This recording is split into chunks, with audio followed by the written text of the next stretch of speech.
Students, P block हम study कर रहे थे। तो पी ब्लॉक में हमने 13th ग्रुप जिसे हम बोरान फैमिली बोला, 14th ग्रुप जिसे कार्बन फैमिली बोला और 15th ग्रुप जिसे नाइट्रोजन फैमिली बोला, वो सब तीनों हो गई। आज स्टार्ट करना हमको ऑक्सीजन फैमिली या फिर ग्रुप 16th एलिमेंट या 16th ग्रुप। ओके, ठीक है। लेकिन उससे पहले कल नाइट्रोजन फैमिली में कुछ एक बात मिस हो गई थी, जरा उसको हम बताते हैं, 2 मिनट लगेगा जस्ट। हमने कहा था ऑक्सो एसिड ऑफ फास्फोरस, ये अलग बात है, कल से अलग बात है, ठीक है। Oxo acid of phosphorus, oxo acids of phosphorus, तो हमने उसमें नाम बता दिए थे, कुछ ऑक्सीडेशन स्टेट बता दिए थे, हमने कंपाउंड के स्ट्रक्चर बता दिए थे और हमने कहा था कि ऑक्सो एसिड इसे कहते क्यों है, ठीक है। तो हमने बता दिया था एसिड भी है, उसमें H+ वगैरह रहने की टेंडेंसी हो, एसिड हो, लेकिन उसमें क्या हो, ऑक्सीजन भी बॉन्डेड हो। तो उसमें हमने बहुत सारे बताए थे, H3PO4, H3PO3, H3PO4, H3PO3, H3PO5, बहुत सारे, ठीक है। तो वहां पे कुछ के हम स्ट्रक्चर आपको बताए थे, जो ऑक्साइड थे फास्फोरस के, उसके स्ट्रक्चर बताए थे। तो कुछ हम मिस हो गया था स्ट्रक्चर बताना, उसको जस्ट हम बता देते हैं यहाँ पे, ठीक है।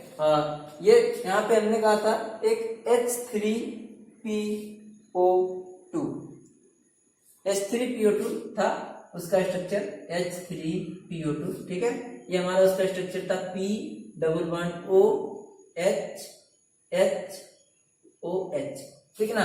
हमने कहा था ये भी ऑक्सो एसिड है फास्फोरस का, और ये यहाँ पे एक ही H है जो एसिडिक है, मतलब यहाँ से एक H+ निकल सकता है, इस एसिड से एक H+ निकल सकता है, इसलिए या ये कहते हैं इसे हम, ये मोनोबेसिक एसिड है, ठीक है, मोनोबेसिक एसिड, ठीक। मोनोबेसिक एसिड होने का क्या मतलब कि एसिड है वहां पे एक इसके पास H+ देने के, या मोनोबेसिक का मतलब क्या है ना, ये एक बेस के साथ, जनरली ऐसे कर सकते हैं, एसिड एक H+ देगा तो एक बेस के साथ एक कंबाइंड आसानी से हो सकता है, इस हिसाब से इसका नाम इस तरह से होता है, मोनोबेसिक एसिड, ठीक है।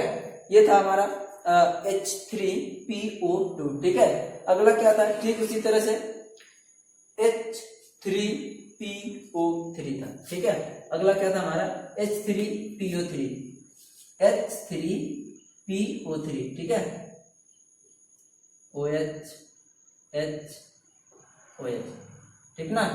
ये हमारा था क्या, H3PO3, ठीक है। यहाँ पे क्या है, ये भी एसिड है, अभी ऑक्सो एसिड है, क्यों, क्योंकि ऑक्सीजन भी एसिड्स तो है, ये H+ देते हैं आसानी से, ठीक है, बहुत H+ दे देते हैं ये, और बाकी के बची हुई चीज क्या है, माइनस के फॉर्म में रह लेते हैं, ठीक है। लेकिन यहाँ पे ऑक्सो एसिड का मतलब इस एसिड में ऑक्सीजन भी बॉन्डेड है, और यहाँ पे ये डाई बेसिक एसिड है, ठीक है, या इसकी बेसिसिटी 2 है, ठीक है ना। बेसिसिटी का मतलब एसिड की बेसिसिटी होती है, मतलब एसिड कितने बेस के साथ, यूं कह लें समझने के लिए कि रिएक्शन कर सकता है। जब एसिड इसके पास 2 एसिडिक हाइड्रोजन है या 2 H+ दे सकता है, तो 2 जनों के साथ कंबाइंड भी कर सकता है अलग अलग से, या 2 बार कंबाइंड कर सकता है बेस के साथ, ठीक। तो ये क्या हमारा है, डाई बेसिक एसिड, ठीक है, या फिर यूं कह सकते हैं, उसी को बेसिसिटी भी बोलते हैं, एसिड की बेसिसिटी और बेस की एसिडिटी, ऐसे करते हैं। तो ये अगर एसिड है तो इसकी बेसिसिटी 2, पिछले वाले की क्या हुई थी, 1 हुई थी, ठीक है, 1, ठीक। अब क्या है, ये H3PO3 का स्ट्रक्चर सेम इसी तरह से क्या हमारा H3PO4 का स्ट्रक्चर, ठीक है।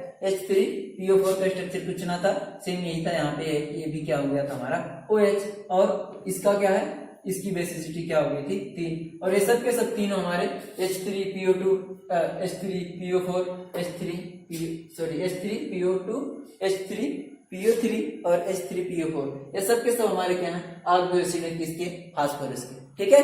बस इतना ही बताना था, वहां पे मिस होगी। आज शुरू करते हैं अब ग्रुप 16 या फिर ऑक्सीजन फैमिली, ठीक है। ओके, अब क्या है ऑक्सीजन फैमिली, तो ये हमारे क्या है, 16th ग्रुप है हमारे, सही है। अब क्या है कि हमको पता है ऑक्सीजन, इसमें क्या है, एलिमेंट्स कितने कितने होते हैं, जरा उसको बता देते हैं हम, कौन कौन से होते हैं हमारे पास। इसमें होता है oxygen, sulphur, selenium, tellurium, polonium, ठीक है। ये हमारे टेलुरियम और पोलोनियम कितने होते हैं, ऑक्सीजन, सल्फर, सेलेनियम, टेलुरियम और पोलोनियम, ठीक है। ओके, अब कह रहा कि यहाँ पे एटॉमिक नंबर की बात अगर हम कर लें तो इसका एटॉमिक नंबर ऑक्सीजन का 8 होता है, इसका 16 होता है, ठीक है। सेलेनियम का 34, 52 एंड 84, ये इसका 34, ठीक, इसका 52 एंड इसका 84। ठीक है, सही। अब हम क्या कहते हैं, हमको पता है ऑक्सीजन फैमिली में मोस्ट इंपॉर्टेंट ऑक्सीजन तो हमारे लिए बहुत ही इंपॉर्टेंट है। क्यों? क्योंकि जिंदा रहने के लिए ऑक्सीजन जरूरी है। ठीक है, सही। अब ऑक्सीजन हमारे लिए बहुत ही ज्यादा इंपॉर्टेंट है, हमारे किसके लिए, हमारे लाइफ के लिए। ठीक है, अब क्या है, हम कहते हैं अगर इन सब के एलिमेंट्स के अकरेंस की बात करें, मिलते हमें कहाँ से हैं, किस हिसाब से मिलते हैं। ठीक है, वहां पे तो क्या है, यहाँ पे ऑक्सीजन हमारा, ठीक है, ऑक्सीजन तो सबसे ज्यादा अबंडेंट एलिमेंट है हमारे इन सारे में। ठीक है, यहाँ पे अगर ऑक्सीजन, सल्फर, सेलेनियम, टेलुरियम और पोलोनियम की बात करें, इन सब में ऑक्सीजन क्या हमारा ज्यादा, सबसे ज्यादा अबंडेंस है इसकी। ठीक है, सही।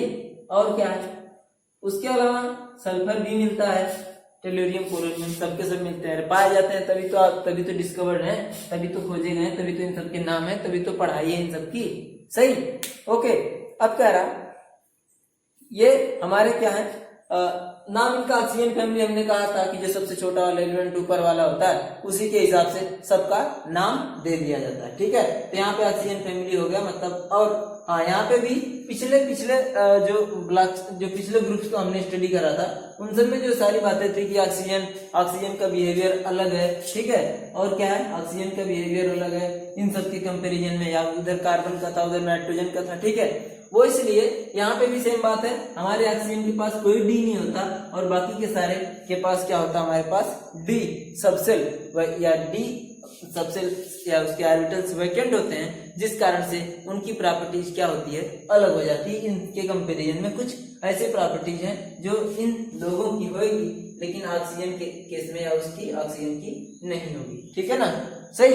अब क्या है, वो कौन कौन सी बातें आगे हम बताएंगे। ठीक है, अभी के लिए जनरल इंट्रोडक्शन देखते हैं। सही, कह रहा कि हमारे जो भी इन सब ये सब के सब एलिमेंट्स हैं, ये सब अक्सर ऑक्साइड के फॉर्म में जो ओर हैं या जो मेटल्स हैं वो सब ऑक्साइड के फॉर्म में जनरली हमें मिलते हैं। ठीक है, और कह रहा कि सब के सब नॉन मेटेलिक है।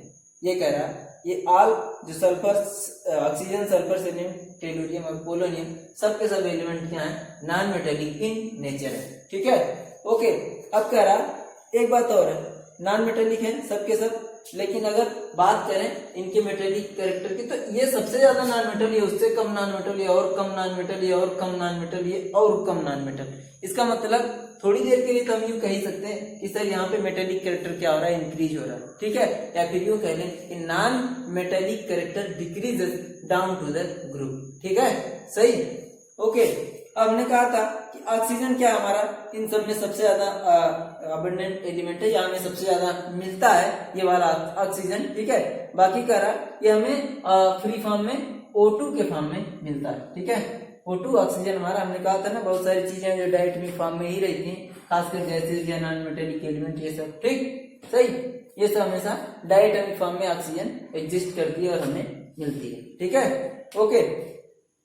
अब कह रहा कि सल्फर क्या है हमारा, ऑक्सीजन के बाद सल्फर हमारा ज्यादा पाया जाता है, ज्यादा अमाउंट में हमें मिलता है। ठीक है, उसके अलावा सेलेनियम, टेलुरियम और ये क्या है हमारे सल्फाइड ओर के साथ जनरली ये कंबाइंड होके हमें आप मिलते हैं, ऑब्टेन्ड होते हैं। ठीक है, और पोलोनियम कह रहा बहुत ही कम, वेरी ट्रेस एलिमेंट। ट्रेस हमने बताया था कि ट्रेस मतलब इन वेरी लिटिल अमाउंट। ठीक ना, तो पोलोनियम हमारे क्या है, बहुत ही कम, very very very less amount में हमें ऑब्टेन होता है। ठीक है, ओके। ये सारी बातें हो गई हमारे पास। ठीक है, सल्फर जैसे कि हमारे पास ओर है सल्फर का। ठीक है, ऑक्सीजन को तो हम क्या है ओजोन या और अदर इलेक्ट्रोपिक फॉर्म में हमें मिल जाती है ऑक्सीजन भी। ठीक है, लेकिन सल्फर क्या है अलग अलग ओर्स के फॉर्म में मिलती है। उसमें क्या है हमारे जो कुछ जो नोन है आसानी से जो मिलते हैं हमें जहां से, वो क्या हमारे पास copper pyrite, zinc blende, galena, ये सब। ठीक है ना, जैसे PbS ये है ना, इसका नाम है गैलेना, सॉरी इसका नाम है हमारे पास PbS का गैलेना, और जिंक ब्लेंड है ZnS का नाम। ठीक, ZnS ये क्या है, ये सल्फर की ओर है ना। ठीक है, ऐसा नहीं कि जिंक, यहाँ से हमें सल्फर ऑब्टेन कर सकते हैं आसानी से। ठीक है, लेट इसका नाम है गैलेना। ठीक, गैलेना, इसका नाम है जिंक ब्लेंड। ठीक, सही कोर्स है ये, यहीं से जब आगे मेटलर्जिकल या मेटलर्जी प्रोसेस के थ्रू हमें क्या है ये मिलते हैं। सही है, ओके। और भी हमारे पास copper pyrite, sulphur mineral, gypsum या बेराइट, बहुत सारे फॉर्म में हमारे पास यहाँ से मिलते हैं। ठीक है, CuFeS2 क्या हमारा कॉपर पायराइट नाम होता है। ठीक, यहाँ से भी सल्फर, ये भी क्या है सल्फर का ही हो रहा है, यहाँ से भी हमें सल्फर रिएक्टेंट होता है। ठीक है, ओके, सही, ठीक है। आगे क्या है, अब जनरल कैरेक्टरिस्टिक्स देखते हैं ग्रुप 16 एलिमेंट्स के जनरल कैरेक्टरिस्टिक्स। जनरल कैरेक्टरिस्टिक्स, ठीक, जनरल कैरेक्टरिस्टिक्स क्या है वो हम बताते हैं आपको।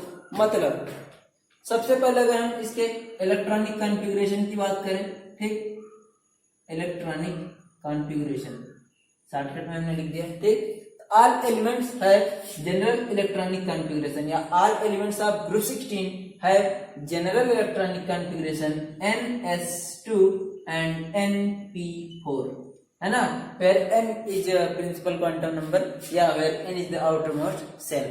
अब वो जो भी हो, सेकेंड हो, थर्ड हो, फोर्थ हो, फिफ्थ हो, सिक्स्थ हो, सेवंथ, जो भी, ओके, सही।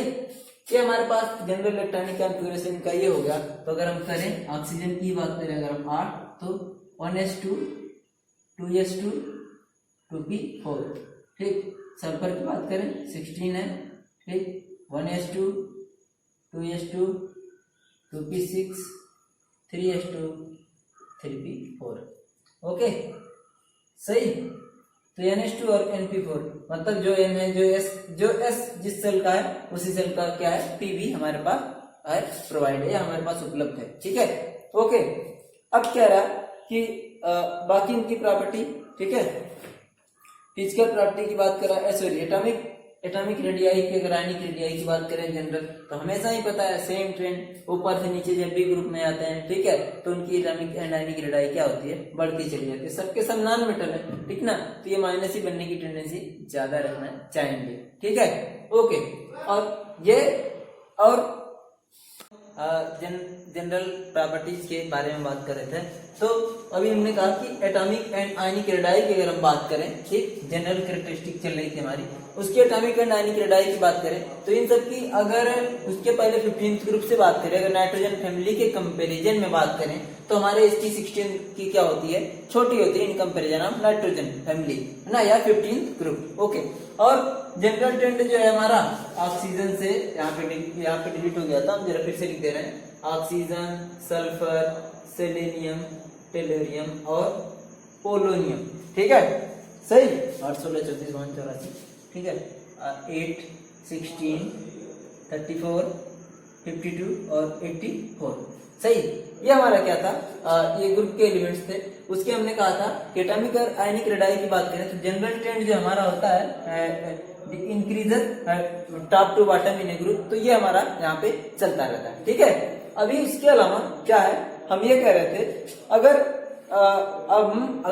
अगली बात, अगर हम इसे आयोनाइजेशन एंथैल्पी की बात करें, अगर इसकी आयोनाइजेशन एंथैल्पी की बात करें, ठीक है, तो आयोनाइजेशन एंथैल्पी क्या होता है, आयोनाइजेशन एंथैल्पी या आयोनाइजेशन पोटेंशियल भी इसे बोलते हैं, ठीक है, आईपी, सही ना।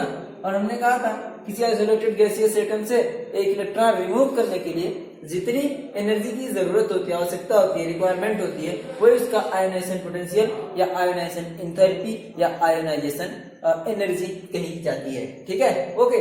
तो यहाँ पे इलेक्ट्रॉन्स का निकालना हमारा क्या होता है, जरा हम फिर से इलेक्ट्रॉनिक कॉन्फ़िगरेशन लिख लेते हैं इसका, इलेक्ट्रॉनिक कॉन्फ़िगरेशन, ठीक है, इलेक्ट्रॉनिक कॉन्फ़िगरेशन, ठीक, NS2 और NP4 हुआ करता है। ठीक है, तो हमारे S में 2 और हमारे P में जो 3 है उसमें 1 2 3 और 4, ठीक है, ओके, सही है। अब क्या है, हमने कहा था कि इलेक्ट्रॉन का रिमूव करना है, तो यहाँ पे ये पिछले वाले केस में नाइट्रोजन फैमिली में NH2 NP3 था और P के 3 क्या थे, हाफ फील्ड थे कंप्लीटली। हमने कहा था जब सिमेट्रिकली फील्ड हो या कंप्लीटली हाफ फील्ड या फुल फील्ड हो, उस वक्त उसकी आयोनाइजेशन एंथैल्पी क्या होती है, ज्यादा होती है। ठीक है, क्योंकि वो इलेक्ट्रॉनिक वो एक स्टेबल कॉन्फ़िगरेशन होता है ड्यू टू एक्सचेंज एनर्जी, हमने बोला था जिसके अंदर जितनी ही एनर्जी कम वो उतना ही ज्यादा स्टेबल, और जिसके अंदर जितनी ज्यादा एनर्जी वो उतना ही कम स्टेबल, ठीक है ना। एनर्जी का स्टेबिलिटी का इनवर्सली रिलेशन है, ठीक है ना, इनवर्स रिलेशन यू कह सकते हैं। अगर एनर्जी ज्यादा तो स्टेबिलिटी कम, और अगर स्टेबिलिटी ज्यादा तो एनर्जी कम, सही, ओके, ठीक है।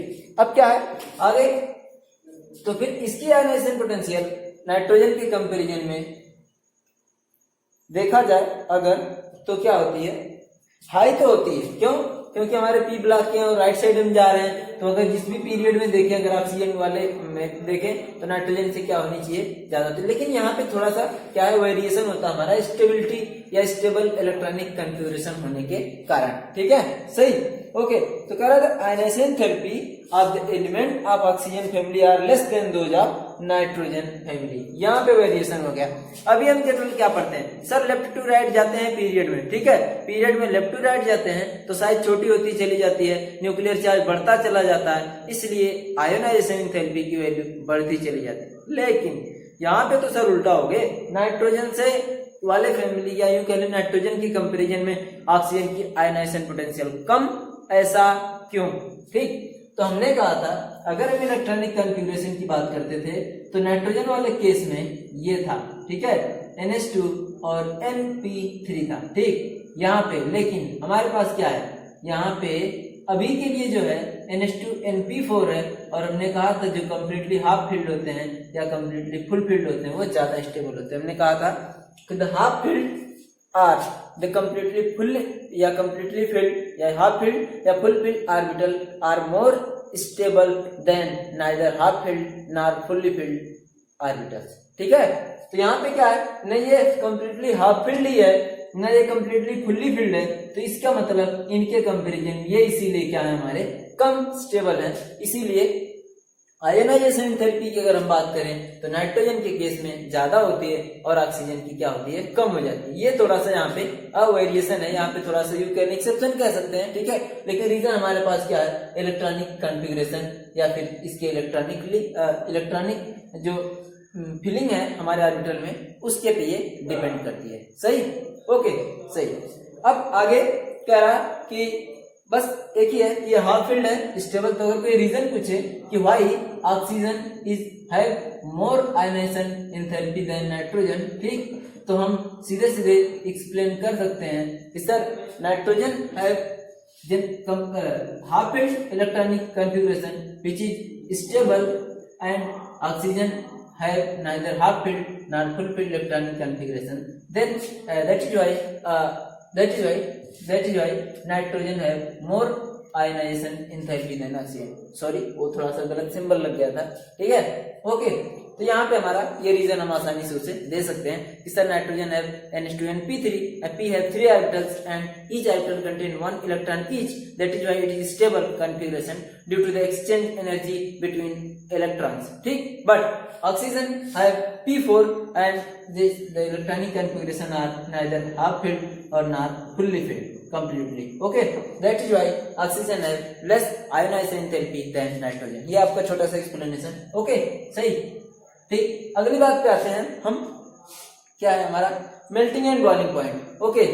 मेल्टिंग एंड बॉइलिंग पॉइंट का क्या ट्रेंड है हमारे ऑक्सीजन से लेके पोलोनियम तक की अगर बात करें, या फिर इन सब में कंपेरिजन कर लें, या फिर नाइट्रोजन वाले फैमिली के केस में कंपेयर। अच्छा, कंपेयर करने के क्या है, किसी दो से होना चाहिए ना। अगर इनके खुद में हमने कर लिया, कहते फिर सर आप बता दो इनके और भी साइड में जो ग्रुप्स हैं उनके साथ क्या है, तो इसीलिए जनरली हम उसके पहले वाले के साथ, पहले वाले ग्रुप्स के साथ क्या करते हैं, कंपेयर करके हम उसका रिजल्ट या उसका आंसर देते हैं, ओके, सही, ठीक है। आगे कह रहा कि the melting and boiling point increases with increase the atomic number as we go down to the group. when we go down to the group, मतलब from oxygen to polonium, the increase in atomic number, and that is why its melting and boiling point increases, its melting and boiling point increases, okay, सही। तो atomic number बढ़ने के साथ साथ, हिंदी में सुन लें कि एटॉमिक नंबर बढ़ने के साथ साथ इनकी आयोनाइजेशन, सॉरी, इनकी मेल्टिंग एंड बॉइलिंग पॉइंट क्या होती है, बढ़ती चली जाती है, ओके, सही। आगे कह रहा कि इसका रीजन अगर कोई है दैट यू हाई, तो हम ये कह सकते हैं इनका साइज बढ़ने के साथ साथ इनके बीच जो अंडरवॉल फोर्स ऑफ अट्रैक्शन होता है वो भी बढ़ता चला जाता है, जिस कारण से क्या होता है इनकी melting and boiling point generally क्या होती है, इंक्रीज हो जाती है। Okay, next thing is electronegativity. दूसरी बात क्या है हमारे आगे की बात, इलेक्ट्रोनेगेटिविटी। ये जनरल हमारे चल रहे हैं प्रॉपर्टीज, ठीक। इलेक्ट्रोनेगेटिविटी, ओके, विद्युत ऋणात्मकता। ओके, इलेक्ट्रोनेगेटिविटी की अगर हम बात करें तो देखिए भाई साहब, P की बात करते हैं तो हम S और D की इधर कंपेरिजन में बात कर लें, जो राइट साइड में है सबसे, तो इनकी तो ये इलेक्ट्रोनेगेटिव ज्यादा होती है। उसके बाद भी अगर इसके पहले वाले ग्रुप्स के में भी कंपेरिजन करें, अगर हम यहाँ पे बोरॉन, कार्बन, नाइट्रोजन, इन सारे ग्रुप्स के बारे में अगर हम कर भी दें कंपेयर करने को, तो इन सब के ग्रुप के से ज्यादा इलेक्ट्रोनेगेटिव कौन होते हैं, ये राइट साइड मतलब ऑक्सीजन वाले 15th वाले 16th। ओके, तो मतलब 14 है मोर इलेक्ट्रोनेगेटिव देन 13, 15 क्या 14 से, 16 क्या 15 से, इनसे ये नाइट्रोजन फैमिली से भी कह सकते हैं, नाइट्रोजन वाले 15 ग्रुप से ज्यादा इलेक्ट्रोनेगेटिव होते हैं। ओके, सही। और अगर इलेक्ट्रोनेगेटिविटी की बात करें इनमें, इसमें ट्रेंड की बात करें इस पर्टिकुलर ग्रुप में, इस ग्रुप नंबर 16 में अगर इलेक्ट्रोनेगेटिविटी की बात करें तो वहां पे इसका कॉन्फ़िगरेशन, वहां पे उसकी इलेक्ट्रोनेगेटिविटी क्या है, टॉप टू बॉटम घटती चली जाती है। मतलब ऑक्सीजन, सल्फर, सेलेनियम, टेलुरियम और पोलोनियम की अगर बात करें तो यहाँ पे इलेक्ट्रोनेगेटिविटी ऑक्सीजन की सबसे ज्यादा और पोलोनियम की सबसे कम, मतलब इलेक्ट्रोनेगेटिविटी घटती चली जाती है, मतलब decrease in electronegativity from top to bottom in this particular group. Okay, सही। तो यहाँ पे कह रहा है, और वैसे भी in periodic table the oxygen is the second most electronegative neutral element in periodic table. Okay, periodic table में क्या है, सेकंड मोस्ट इलेक्ट्रोनेगेटिव एटम है हमारा, या मोस्ट इलेक्ट्रोनेगेटिव एलिमेंट क्या है, ऑक्सीजन। ओके, सही। अब फर्स्ट तो आपको पता है, सारी दुनिया को पता है, ठीक, सारी दुनिया को पता है भाई साहब, सबसे ज्यादा इलेक्ट्रोनेगेटिव फ्लोरीन होते हैं नेक्स्ट ग्रुप के। ओके, तो उसके तो बताना ना है, हम बता देते हैं जब, ठीक, सही, फ्लोरीन वो तो आपको पता है, फिर आगे आएंगे इस 17th ग्रुप पे तो वहां पे एक्सप्लेन हो जाएगा इजीली। ओके, अब क्या है हमारे पास, और हमने कहा कि ग्रुप में धीरे धीरे जैसे ही नीचे आते हैं साइज बढ़ती चली जाती है, तो न्यूक्लियस का अट्रैक्शन आउटरमोस्ट सेल पे घटता चला जाता है, जिस कारण से इसकी इलेक्ट्रोनेगेटिविटी घटती है या डिक्रीज होती चली जाती है। ओके, सही है। अब आगे आते हैं metallic and non metallic character, ठीक। मेटेलिक और नॉन मेटेलिक कैरेक्टर की अगर हम बात करें तो हमने पहले ही बोल दिया था कि यहाँ पे सारे के सारे क्या हैं, नॉन मेटल हम कहने को कह सकते थे, लेकिन यहाँ पे हम इसको फिर से बता देते हैं एक्सप्लेन करके। कह रहा कि ऑक्सीजन, सल्फर, सेलेनियम और टेलुरियम आर नॉन मेटल, ये तो कंप्लीटली नॉन मेटल है। ऑक्सीजन से लेके टेलुरियम तक ये सब के सब क्या है, नॉन मेटल है, ठीक है। ओके, सही। आगे देखते हैं, इसका मतलब पोलोनियम के केस में क्या हो सकता है, कुछ वेरिएशन हो, ठीक। कह रहा कि oxygen non metals, the non metallic character in stronger in oxygen, sulphur and weaker in selenium and tellurium. कह रहा ऑक्सीजन और सल्फर में अगर नॉन मेटेलिक कैरेक्टर की बात करें तो इन दोनों में नॉन मेटेलिक कैरेक्टर ज्यादा होता है, इन सब में कम होता है, ठीक है। इसका मतलब टॉप टू बॉटम हमारा जो मेटेलिक कैरेक्टर है वो क्या होता है, घटता चला जाता है। ओके, सही, ठीक है ना, सही, कोई डाउट नहीं होएगा तो बता देना, नहीं है तो अच्छी बात, और है तब भी अच्छी बात, बताओ तो सही, ठीक। अब कह रहा कि हमारे पास जो पोलोनियम है, कह रहा ये रेडियो एक्टिव है जनरली, है ना, तो ये कह रहा ये शॉर्ट लिव्ड है, तो इसलिए इसके बारे में ज्यादा स्टडी नहीं करते हैं, ठीक है। ओके, सही। ये मेटेलिक कह सकते हैं ना, थोड़ा सा मेटेलिक कैरेक्टर है, लेकिन ये रेडियो एक्टिव है, तो इसका बहुत शॉर्ट लिव्ड होता है, जिस कारण से इसकी स्टडी हम ना करते हैं, ठीक है। ओके, सही। अब कह रहा कि अगर हम इलेक्ट्रॉन गेन एंथैल्पी की बात करें, या जिसे हम इलेक्ट्रॉन अफिनिटी भी बोलते हैं, ये बहुत ही इंपॉर्टेंट है, ठीक है, इसके जरा आप ध्यान देंगे, ठीक, ये इंपॉर्टेंट है, सही।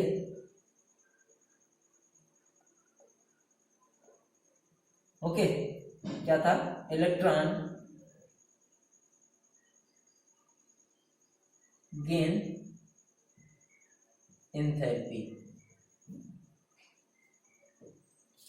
या फिर इसे हम क्या कहते हैं, electron affinity. Affection means love होता है ना, इस कारण से इसका नाम है electron affinity, electron affinity, EA या फिर EGE, ठीक है, शॉर्टकट में लिखते हैं EGE या फिर इसे ही क्या लिखते हैं, EA, इलेक्ट्रॉन अफिनिटी।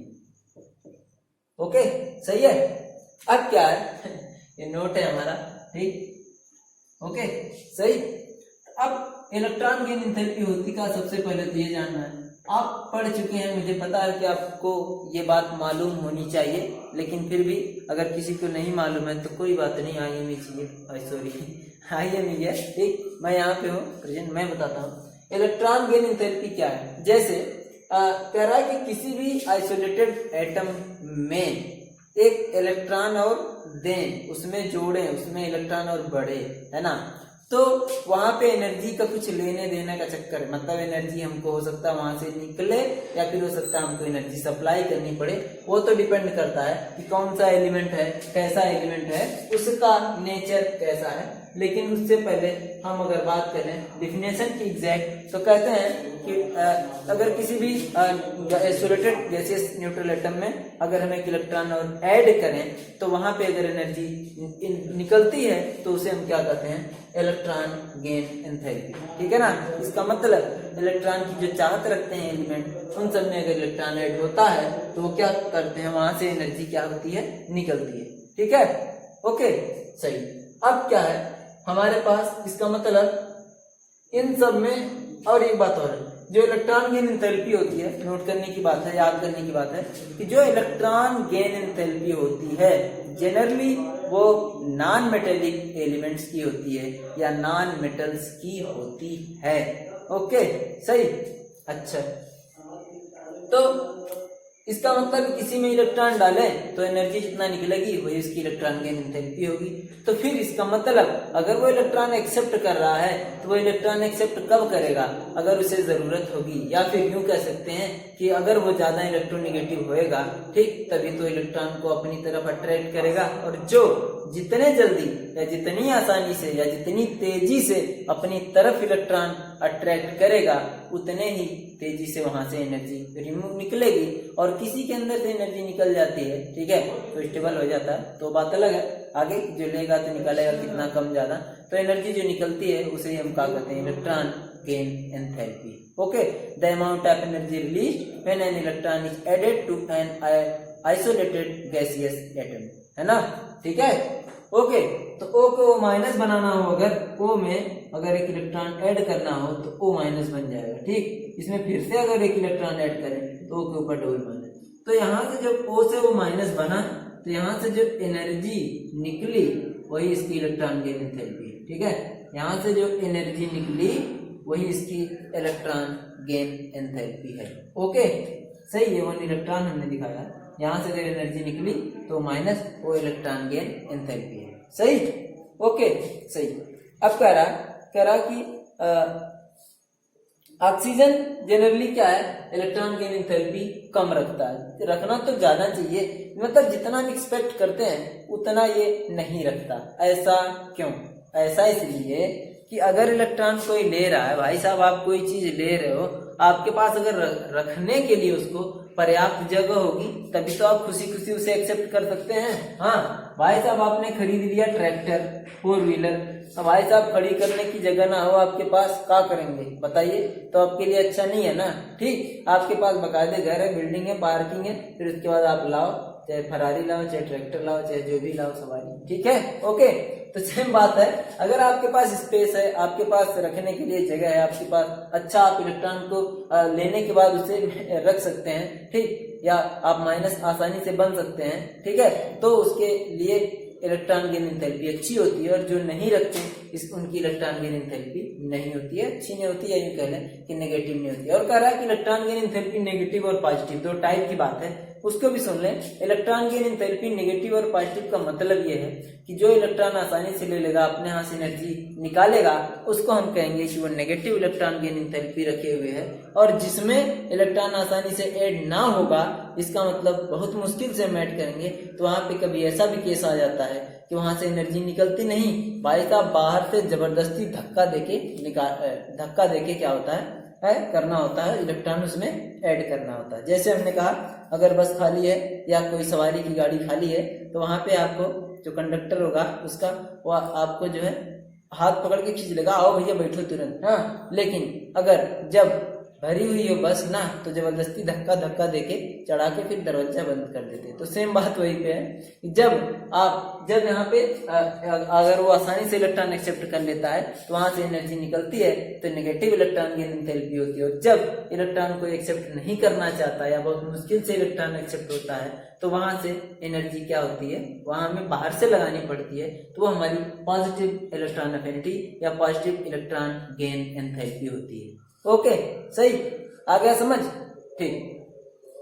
तो कह रहा ऑक्सीजन हम जैसा एक्सपेक्ट करते हैं कि बहुत ज्यादा होना चाहिए इलेक्ट्रॉन गेन एंथैल्पी, उतना ना होता, ठीक। क्यों हम एक्सपेक्ट करते हैं बहुत ज्यादा होनी चाहिए? सर इस पूरे ग्रुप में ना सबसे ज्यादा अगर कोई इलेक्ट्रोनेगेटिव है तो वो हमारा ऑक्सीजन है, उनके बाद सल्फर, सेलेनियम, टेलोनियम और पोलोनियम। ओके, तो ये क्या है हमारे पास, हम चाहते हैं कि सर ज्यादा इलेक्ट्रोनेगेटिव बहुत आसानी से इलेक्ट्रॉन एक्सेप्ट करे, बहुत ज्यादा एनर्जी यहाँ से रिलीज हो, तो इसका मतलब इलेक्ट्रॉन गेन एंथैल्पी इसकी ज्यादा हो। लेकिन ऐसा नहीं होता, इसलिए कि ऑक्सीजन खुद ही ज्यादा इलेक्ट्रोनेगेटिव है और छोटा साइज का एलिमेंट है, सेकंड मोस्ट इलेक्ट्रोनेगेटिव है, और साइज भी इसकी 2 ही सेल है इसके पास, तो ये क्या है, इसकी साइज बहुत ज्यादा छोटी होती है। तो भाई साहब इलेक्ट्रॉन ले भी लेना अगर तेजी से, मैं चाहता हूँ कि ले लूँ, लेकिन रखूँ कहाँ, इलेक्ट्रॉन रखूंगा कहाँ, मेरे पास स्पेस तो होना चाहिए। तो इनके सेल में क्या है, इलेक्ट्रॉन नहीं आसानी से हो जाते, क्योंकि अगर इलेक्ट्रॉन रखेंगे तो इलेक्ट्रॉन की भीड़ भाड़ ज्यादा बढ़ जाएगी, तो रिपल्सन होने लगा, तो इनको संभालना मुश्किल हो जाएगा। इसलिए हम हाँ, ऐसा नहीं कि नहीं बनता भाई साहब, आप हमेशा से पढ़ते आ रहे हैं ऑक्साइड और सुपर ऑक्साइड, ये जो भी ऑक्साइड वगैरह हम पढ़ते आ रहे हैं, ऑक्सीजन के ऊपर 2 माइनस बनता है, लेकिन जितना भी एक्सपेक्ट करते हैं ना, जितना आसानी से बनना चाहिए उतना नहीं बनता, ये एक्सपेरिमेंटली ऑब्जर्व है, ठीक है, सही। ओके, आगे कह रहा कैटनेशन प्रॉपर्टी भी इन सब में होती है का, इस बात को उन्होंने बताया, ठीक है। कैटनेशन प्रॉपर्टी क्या होती है, कैटनेशन क्या होती है हमने बताया था कार्बन में, ठीक है। तो कार्बन में हमने बताया था, तो यहाँ पे भी इन सब के में भी अगर हो तो उसके बारे में यहाँ पे देखते हैं कुछ, सही। कह रहा अगर ये भी कह रहा कि कैटनेशन क्या होता है उसको भी सुन लीजिए। ये एक टेंडेंसी होती है किसी भी एटम की आपस में बॉन्ड बनाने की, आपस में मतलब खुद जैसे ही एलिमेंट की आपस में बॉन्डिंग बनाने की टेंडेंसी को क्या कहते हैं, कैटनेशन। तो यहाँ पे सल्फर के केस में थोड़ी सी पाई जाती है, ठीक है, सही। जैसे फास्फोरस में हमने P4, P8 जो भी हमने पाया था, उन सबको क्या कहा था, सर ये कैटनेशन की है। कार्बन के केस में हमने कहा था C बॉन्ड बनता रहता है, C का C कार्बन का कार्बन के साथ, तो वहां पे भी हम कैटनेशन देखे थे, ठीक है। तो यहाँ पे भी कैटनेशन सल्फर के केस में जनरली पाया जाता है, ठीक है। तो कह रहा कि इस ग्रुप में हमारे क्या है, सिर्फ सल्फर ही ऐसा है जिनकी कैटनेशन प्रॉपर्टी होती है, जो आपस में सल्फर सल्फर सल्फर खुद में बॉन्ड बना के आइडेंटिकल एटम में क्या है यहाँ पे मिलता है हमें एक नया कंपाउंड। ओके, सही। तो इसका मतलब एक बात और कह रहा है, इसका मतलब ओ अगर बॉन्ड देखें, एस बॉन्ड देखें, एस बॉन्ड देखें, या ऐसे नीचे देखें, है ना, तो नीचे बड़े होते जा रहे हैं तो ऐसे भी बॉन्ड स्ट्रांग होगा, ठीक है ना, बॉन्ड वीक होगा, साइज बड़ी होती है जैसे जैसे बॉन्डिंग वीक होती चली जाती है। ओके, सही। इसका मतलब अगर हम कह रहे हैं इन सब में सल्फर की ही कैटनेशन प्रॉपर्टी बढ़िया होती है, इसका मतलब इस ओ बॉन्डिंग से भी ज्यादा मजबूत बॉन्डिंग किसकी होगी, एस और एस की। ये इस बात को प्रूव करती है, इस बात को हम जनरली एक्सप्लेन कर सकते हैं किस तरह। अगर सल्फर की कैटनेशन प्रॉपर्टी सल्फर की ज्यादा है ऑक्सीजन के कंपेरिजन में या सेलेनियम और सबके, इसका मतलब कि ओ बॉन्ड्स या ऑक्सीजन जो बॉन्ड है या सेलेनियम बॉन्ड है और सल्फर इन सब में अगर सबसे ज्यादा स्ट्रांग बॉन्ड की बात करें तो वो हमारे पास सल्फर और सल्फर का होता है, ठीक है। ओके, सही। अब इसके क्या है, तो फिर सर हमें बताइए कि कौन सा होता है, ठीक। तो उसके लिए हम जानते हैं आगे S8 के फॉर्म में रहता है, ठीक है, S4 के फॉर्म में रहता है, मतलब S8 8 सल्फर आपस में जुड़े हुए होते हैं, ठीक है ना। तो उसकी हम आगे बात करेंगे स्ट्रक्चर, ठीक है, सही, जब सल्फर के कंपाउंड के बारे में बात करेंगे, सही। तो यहाँ पे बात है, इसका मतलब SS है मोर बॉन्ड एनर्जी या बॉन्ड एंथैल्पी देन OO, ठीक है। तो जब SS की बॉन्ड एंथैल्पी बढ़िया होती, इसका मतलब उसे ब्रेक करना मुश्किल होता, इसीलिए तो इसकी कैटनेशन प्राप्ति हो सकती या होती, ओके, सही। अच्छा, आगे एलोट्रॉपी की अगर हम बात करें, ठीक है, एलोट्रॉपी, ठीक है, तो उसकी भी थोड़ी सी बात है, ज्यादा कुछ नहीं है। एलोट्रॉपी वगैरह ना, कैटनेशन, एलोट्रॉपी, ये सब कार्बन के लिए ही यूं समझने बनी है, कार्बन में ही सबसे मेनली होती है। बाकी सब में अगर थोड़ा थोड़ा भी इन सब के बारे में पाया जाता है तो हम जनरली उसको एक्सप्लेन कर देते हैं, ठीक है। तो यहाँ पे अगर एलोट्रॉपी की बात करें, कह रहा कि all the elements of the group exhibit allotropy, ठीक, कह रहा कि सभी एलिमेंट इस ग्रुप के एलोट्रॉपी शो करते हैं, लेकिन कार्बन जितना एलोट्रॉप ना कोई ना बनाता है, ठीक है ना, सही, ओके। फिर भी अगर कह रहा है तो भाई होता होगा, होता है तभी तो कह रहा है, ऐसा नहीं कि कह रहा है तो होता होगा, होता है तभी कह रहा है, ठीक, सही। बात को समझे, गहराई को बात की और बाकी ध्यान कर दें, ठीक है। कह रहा है अगर ऑक्सीजन की बात करें तो ऑक्सीजन हमारा O2 और O3, ऑक्सीजन और हमारा ओजोन, अरे हिंदी हो गई भाई साहब, चलो अच्छा ओजोन लिख लो आज, ओजोन, OZONE, ओजोन, ठीक, और हमारे ये क्या, ऑक्सीजन, सही। अगर सल्फर की बात करें तो सल्फर भी कई फॉर्म में एग्जिस्ट करता है हमारे एलोट्रॉपी, ठीक। तो उसके लिए इन्होंने कहा कि जो सल्फर होता है हमारा, ठीक, कह रहा कि सल्फर कई सारे एलोट्रॉपिक फॉर्म में पाया जाता है हमारा, उन सब में मेन है क्या, कह रहा कि येलो कलर का आर्थोरोम्बिक अल्फा बीटा मोनोक्लिनिक फॉर्म में क्या है, इसका स्ट्रक्चर पाया जाता है सल्फर का, ठीक है, जो हमारा नॉन मेटेलिक है, ठीक है ना, नॉन मेटेलिक नेचर होता है इसके एलोट्रॉप्स का भी, सही। सेलेनियम का रहा 8 एलोट्रॉपिक फॉर्म में एग्जिस्ट करता है, ठीक है, सेलेनियम भी एलोट्रॉपिक फॉर्म में एग्जिस्ट करता है, ठीक है, ओके। अब टेल्यूरियम का रहा एक, ये जनरली एक ही क्रिस्टलाइन फॉर्म में एग्जिस्ट करता है, ठीक है, ग्रे सेलेनियम। पोलोनियम का क्या है, अल्फा और बीटा फॉर्म है, ठीक है, लेकिन वो दोनों के दोनों का रहा जनरली मेटेलिक नेचर के होते हैं, अगर इसकी हम बात करें कि ये इनकी एलोट्रॉपिक फॉर्म की तो, ठीक है, सही। अब क्या है हमारे पास, अगर हम एक और बात ऑक्सीडेशन स्टेट की अगर हम बात कर लें, oxidation state of this compound, तो ऑक्सीडेशन स्टेट में क्या होता है उसको देख लेते हैं, ठीक है, ऑक्सीडेशन स्टेट, सही। Oxidation state of this element, हमने कहा था जिनमें जितने मैक्सिमम इलेक्ट्रॉन होते हैं जिसके वैलेंस शेल में, उतनी ही उसकी ऑक्सीडेशन हो सकती है, मैक्सिमम, ठीक ना, प्लस की, ओके, माइनस की अगर ये नॉन मेटेलिक है तो माइनस की भी रखेंगे ही 100%, और अगर नॉन मेटेलिक है तो माइनस की होगी जरूर, और प्लस का कोई उतना ही रख सकता है जितना उसके पास इलेक्ट्रॉन हो, जितने उसके वैलेंस शेल में इलेक्ट्रॉन हो, ठीक है। तो वैलेंस शेल में इलेक्ट्रॉन कितने हैं ये तो सर्वज्ञात है, ठीक है ना, सही, वो सर्वज्ञात है, मतलब पूरी तरह से पता है, NS2 आप बचपन से देखे आ रहे हैं, NP4, तो इसका मतलब सेम सेल का है ये, आउटरमोस्ट सेल यही होती है 100p की, तो जो सी भी सेल है उसके आउटरमोस्ट में कितने इलेक्ट्रॉन है, 6। तो अगर एक बात और, जो जनरली हमने बोला, अगर जनरली बोल दिए तो जहाँ कहीं नाभी फॉलो होता है तो मान लिया करें, ठीक है। तो अब ये एग्जिस्ट करता है, अगर ये 6 वैलेंस इलेक्ट्रॉन है, हमने कहा अगर 8 इलेक्ट्रॉन है तो 8 की ऑक्सीडेशन स्टेट शो करता है मैक्सिमम केस में, ठीक है, जनरली, और अगर इवन की इलेक्ट्रॉन होते हैं तो वो इवन की ऑक्सीडेशन स्टेट शो करता है, ये हमने ऑब्जर्व किया, ये ट्रिक है समझने की थोड़ी सी ना, कहीं लिखा नहीं है ऐसा, ठीक है, ओके। तो मैक्सिमम अगर इसका मतलब इसकी ऑक्सीडेशन स्टेट अगर मिलेगी तो हमें किस फॉर्म में मिल सकती है, 6+6 मिल सकती है, ठीक है। इसका मतलब ये लोग 6 बॉन्ड भी बनाएंगे पक्का, इनमें से कोई न कोई, और वो कौन है, ऑक्सीजन के अलावा सल्फर और सेलेनियम से आप कहें तो कर सकते हैं, लेकिन ऑक्सीजन कभी 6 बॉन्ड या 6 ऑक्सीडेशन स्टेट नहीं रख सकता, ठीक ना, सही। वो इसलिए क्योंकि उनके पास DV कुछ नहीं है, सही, जिनके पास d ऑर्बिटल है, जैसे सल्फर, सेलेनियम और सबकी बात कर लें, तो वो लोग 6 की ऑक्सीडेशन स्टेट रख सकते हैं। ठीक है, सही।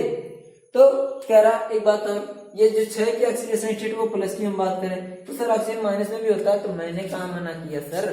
ठीक, जो अगर आपसे ज्यादा इलेक्ट्रोनेगेटिव एलिमेंट मिला, सीधी सी बात, तो अगर आप शेर हैं, यू कह लें, अगर आप इलेक्ट्रोनेगेटिव हैं तो आपको सवा शेर मिला, आपसे ज्यादा इलेक्ट्रोनेगेटिव मिला ना, तो आपको पॉजिटिव बनना ही पड़ेगा। ठीक है ना, वहां पे आपको पराजित होना पड़ेगा, यूं समझ लें। तो ये अगर इन्हीं में से कोई सा भी अगर हाई इलेक्ट्रोनेगेटिव एटम से जुड़ा हो तो आपको प्लस का ऑक्सीडेशन स्टेट बनना ही पड़ेगा। इवन OF2 कंपाउंड होता है जहाँ पे ऑक्सीजन की ऑक्सीडेशन स्टेट +2 होती है। आप जनरली कहते हैं ना कि ऑक्सीजन हमारा हाई इलेक्ट्रोनेगेटिव होता है, लेकिन फ्लोरीन से तो हाई ना हो सकता, फ्लोरीन सबका बाप, सबसे ज्यादा इलेक्ट्रोनेगेटिव फ्लोरीन। ठीक, तो उसके बाद ऑक्सीजन की कम, इस कारण से ऑक्सीजन भी प्लस बन जाता है बेचारा OF2 में। ठीक, और ये देखें आप H2O लिखते हैं तो ऐसा लिखते हैं, लेकिन सर OF2 लिखते हैं, इसको काहे नहीं F2O लिख दिए। और लेकिन हमने पिछले भाई बताया था कि जो ज्यादा इलेक्ट्रोनेगेटिव होता है जनरली उसको राइट साइड लिखा जाता है ना, तो यू देख लीजिए ऑक्सीजन फ्लोरीन में कौन ज्यादा इलेक्ट्रोनेगेटिव है। सही बात यहाँ पे भी फॉलो हो रही ना, कहने की बात तो है। सर H2O लिख रहे हो तो F2O भी लिख दो, क्या टेंशन आ रही, लेकिन आएगी ना कि ज्यादा इलेक्ट्रोनेगेटिव को राइट साइड लिखते हैं, ऐसा ट्रिक है, हमने ऑब्जर्व करा। ठीक है, सही। तो और एक बात और, ये ज्यादा इलेक्ट्रोनेगेटिव है, ये माइनस की ऑक्सीडेशन स्टेट जरूर रखेंगे या बॉन्ड 2 बनाएंगे जरूर। जो बॉन्ड बनाएंगे क्या, 2 बॉन्ड बनाएगा, क्योंकि इसको एक बात और है, अब बॉन्ड की हम बात इसलिए ना करते हैं कि आपको पता है ना, नाइट्रोजन 3 बनाता, कार्बन 4 बनाता, बोरॉन 3 बनाते, फिर ये ऑक्सीजन 2 बनाता, फ्लोरीन 1 बनाता वो, तो उसके भी देख लें कि इनके पास 2 और 6 आउटरमोस्ट में होता, ये 8 बनाने के लिए जनरली 6 होता, उसको 8 बनाने के लिए 2 चाहिए होते हैं, तो ये 2 लोगों से बॉन्डिंग कर लेते हैं, इसलिए 2 बॉन्ड बनाते हैं, तो ये -2 ऑक्सीडेशन स्टेट जनरली रखते हैं। ठीक है, और ये 2 बॉन्ड का फॉर्मेशन करते हैं to complete their octet. Valence में 6 इलेक्ट्रॉन 2 वजह से शेयर कर लें अगर, तो 8 इलेक्ट्रॉन में जाएगा, तो इनके क्या होंगे 8 इलेक्ट्रॉन, और ये स्टेबल हो जाएंगे, नट गैस कॉन्फ़िगरेशन पा जाएंगे, इसलिए ये 2 ऑक्सीडेशन स्टेट माइनस की रखते हैं, या फिर 2 बॉन्ड बनाते हैं, या फिर अगर मैक्सिमम की बात करें पॉजिटिव की तो +6 ऑक्सीडेशन स्टेट रख सकते हैं। तो -2 से +6 तक ये ऑक्सीडेशन स्टेट रख सकते हैं ऑक्सीजन को छोड़कर। ओके, ठीक, सही। तो नेगेटिव ऑक्सीडेशन स्टेट जनरली हमको -2 पाई जाती है। ठीक है, पॉजिटिव में हम +1 भी पाएंगे। ठीक है, ध्यान रहे, उधर पेरोक्साइड वगैरह के केस में -1 भी पाएंगे। ठीक है, तो वहां पे -1 -2 से लेकर मैक्सिमम +6 तक पाई जाती है, जो सल्फर वगैरह में पाई जाती है। ठीक है, ओके।